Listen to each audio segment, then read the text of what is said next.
नमस्कार, NMF news पर आप सभी को बहुत स्वागत। मैं हूं आपके साथ अभिषेक पुंडी। बिहार में चुनावी तारीखों का भी ऐलान नहीं हुआ है, लेकिन आने वाले 2 महीने के भीतर बिहार में चुनाव होने की उम्मीद है। 6 अक्टूबर के बाद बिहार में चुनावों की तारीखों का भी ऐलान कर दिया जाएगा, ऐसी खबरें निकलकर सामने आ रही हैं। ऐसे में प्रधानमंत्री नरेंद्र मोदी हों, विपक्ष में राहुल गांधी हों, तेजस्वी यादव हों, प्रियंका गांधी हों, सभी अपनी हर संभव कोशिश कर रहे हैं कि किस तरीके से इस बार फिर बीजेपी चाहती है कि इस बार फिर बीजेपी जीते बिहार को, और तेजस्वी यादव चाहते हैं कि इस बार तो तेजस्वी यादव को मुख्यमंत्री बन ही जाना चाहिए। इसके लिए प्रधानमंत्री नरेंद्र मोदी का भी जोर सबसे ज्यादा आधी आबादी पर है, और उसी नक्शे कदम पर अब तेजस्वी यादव भी चल पड़े हैं। जिस तरीके से तेजस्वी यादव के मंच से, मतलब कहें कि विपक्ष के जिस मंच से प्रधानमंत्री नरेंद्र मोदी की मां को गाली दी गई, उसे हमेशा जब भी प्रधानमंत्री को गाली दी गई या प्रधानमंत्री मोदी की मां के लिए अब शब्दों का इस्तेमाल किया गया, उन्होंने उस गाली को गहना बना लिया, और वो अक्सर इस बात को मंचों से कहते हैं।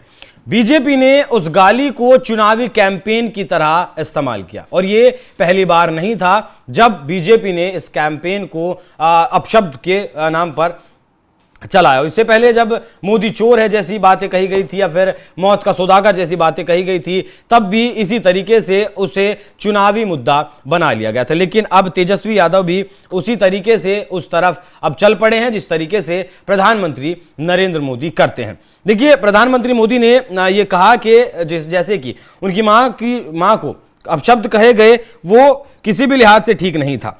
दूसरी तरफ प्रधानमंत्री मोदी ने महिला रोजगार योजना के तहत 75 लाख महिलाओं को दिवाली से पहले तोहफा देने की बात कही। वो उनके बैंक खातों में डीपीटी के जरिए 10,000 रुपए जमा करवाने की बात कहकर गए हैं। सीएम नीतीश कुमार कार्यक्रम के मुख्य अतिथि रहने वाले हैं। यह रकम प्रदेश के खजाने से ही दी जाएगी लोगों को, जिसमें कि 7,500 करोड़ रुपए खर्च होंगे। इस योजना के जरिए महिलाओं के एक बड़े तबके को साधने की कोशिश की गई है। वहीं तेजस्वी यादव की अगर बात करें तो तेजस्वी यादव ने भी एक महिलाओं का कार्यक्रम आयोजित किया, उसमें उन्होंने भाग लिया, और उन्होंने कहा कि इतनी बड़ी संख्या में महिलाएं यहां आए, हम लोग मां बहन सम्मान योजना देंगे और महिलाओं को उनका सम्मान दिलाएंगे। आरजेडी नेता ने मां योजना लाने का ऐलान कर दिया, और उन्होंने इसका मतलब भी समझाया। उन्होंने कहा कि एम से मकान, ए से अनाज और ए से आमदनी तेजस्वी बिहार की महिलाओं को अकल में नंबर 1 बता रहे हैं, और किसी भी तरह से उन्हें नाराज नहीं करना चाहते हैं। वहीं बात करें कि पीएम मोदी की मां को जो अब शब्द कहे गए, उसका मुद्दा बिहार में जोर शोर से गरमाया हुआ है। बीजेपी ने इसे चुनावी अभियान बना लिया, क्योंकि विपक्ष के पास इसका जवाब था ही नहीं। लेकिन तेजस्वी यादव ने इसका तोड़ क्या निकाल लिया है, या तोड़ निकालने की कोशिश कर रहे हैं। उन्होंने समृद्ध महिला, सशक्त महिला और सुरक्षित महिला का नारा दिया, साथ ही मां शब्द की नई परिभाषा भी कर दी है। वो ट्वीट है तेजस्वी यादव का, दोबारा दिखाइएगा जरा, जिसमें उन्होंने मां की नई परिभाषा गढ़ी है। मां मतलब मकान, अन्न और आमदनी योजना के माध्यम से हर मां के परिवार को रहने के लिए घर, खाने के लिए अन्न और अच्छे जीवन के लिए आमदनी की व्यवस्था करेंगे।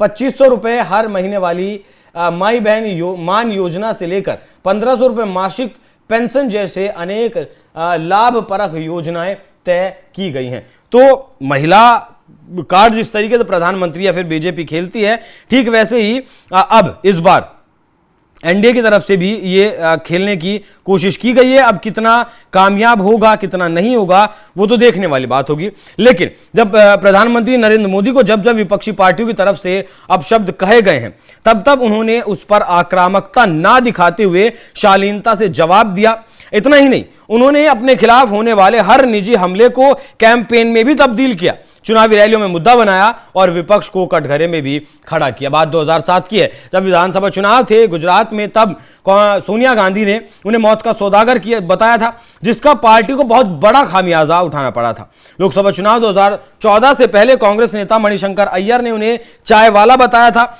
और प्रियंका गांधी ने नीच शब्द का इस्तेमाल किया था। इसके अलावा 2019 के लोकसभा चुनाव से पहले राहुल गांधी ने पीएम मोदी को चौकीदार चोर है कहा था, जिसके बाद वो गले की फांस एक तरीके से कहें कि उनका बन गया था। फिलहाल प्रधानमंत्री मोदी ने बिहार में संबोधित करते हुए माताओं बहनों को क्या कुछ कहा, एक बार आप वो सुनिए, उसके बाद फिर और तेजस्वी यादव और राहुल गांधी मिलकर बिहार में क्या कुछ करने वाले हैं वो भी बताएंगे। सुनाइएगा जरा। साथियों, कांग्रेस और आरजेडी बीते 2 दशक से बिहार की सत्ता से बाहर है और निसंदेह इसमें सबसे बड़ी भूमिका बिहार की मेरी माताओं बहनों की है। मैं बिहार की माताओं बहनों को विशेष प्रणाम करता हूं। आज आरजेडी के दौर में खुलेआम हत्या, बलात्कार और फिरौती जैसे अपराधों की सबसे बड़ी भुक्तभोगी बिहार की मेरी माताएं बहनें, यहां की महिलाएं थी। डबल इंजन सरकार में वही महिलाएं लखपति दीदी और ड्रोन दीदी बन रही है। ड्रोन दीदी बनाने का काम आज हम कर रहे हैं। सेल्फ हेल्प ग्रुप्स के जरिए महिलाएं इतनी बड़ी क्रांति कर रही है। खासकर नीतीश जी के नेतृत्व में यहां जीविका दीदी अभियान की सफलता को अभूतपूर्व रही है। पूरे देश के लिए बिहार प्रेरणा है। साथियों, आज भी यहां लगभग 500 करोड़ रुपए का कम्युनिटी इन्वेस्टमेंट फंड हमारी इन बहनों के लिए जारी किया गया। 500 करोड़ रुपया। ये राशि क्लस्टर लेवल फेडरेशन तक पहुंचेगी, जहां से गांव-गांव के स्वयं सहायता समूहों को ताकत मिलेगी। इससे महिलाओं का अपना सामर्थ्य बढ़ाने का अवसर मिलेगा। तो एक तरफ राहुल गांधी हैं जो मोदी पर फिर से पर्सनल टारगेट कर रहे हैं, वोट चोर गद्दी छोड़ जैसे नारे लगा रहे हैं और कह रहे हैं कि देश में कह रहे हैं, विदेशों में कह रहे हो कि संवैधानिक संस्थाओं पर बीजेपी का कब्जा हो चुका। दूसरी तरफ जिस रास्ते पर प्रधानमंत्री मोदी चलकर तीसरी बार प्रधानमंत्री बने हैं या फिर लगातार सत्ता के शीर्ष पर बने हुए हैं पिछले 22-23 साल से, अब उस रास्ते पर तेजस्वी यादव ने भी कदम बढ़ा दिया है। तो सवाल उठता है कि क्या राहुल गांधी पर तेजस्वी यादव को भरोसा नहीं रहा है? उन राहुल गांधी पर तेजस्वी यादव को भरोसा नहीं रहा जिन राहुल गांधी के साथ मिलकर वोटर अधिकार यात्रा बिहार में की। 14 दिन बिहार में वो पैदल घूमे, लोगों से मिले।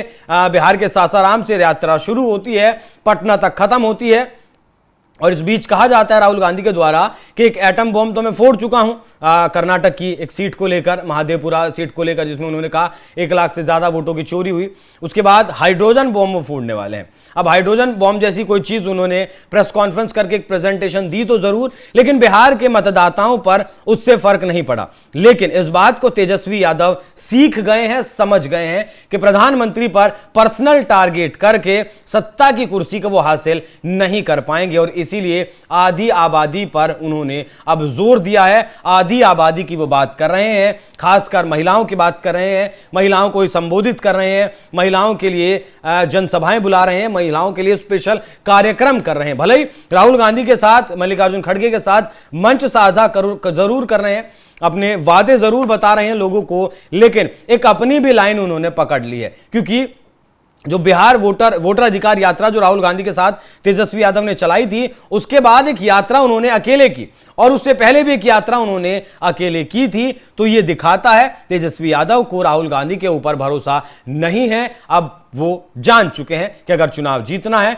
तो अपने दम पर ही जीतना होगा। ऐसे में सवाल यह भी उठता है कि क्या प्रधानमंत्री मोदी के सामने अपने दम पर राहुल गांधी, माफ कीजिएगा, तेजस्वी यादव चुनाव जीत पाएंगे? बाकी आप लोग इस विषय पर क्या सोचते हैं? अपनी राय हमें कमेंट कर जरूर बताइएगा। नमस्कार।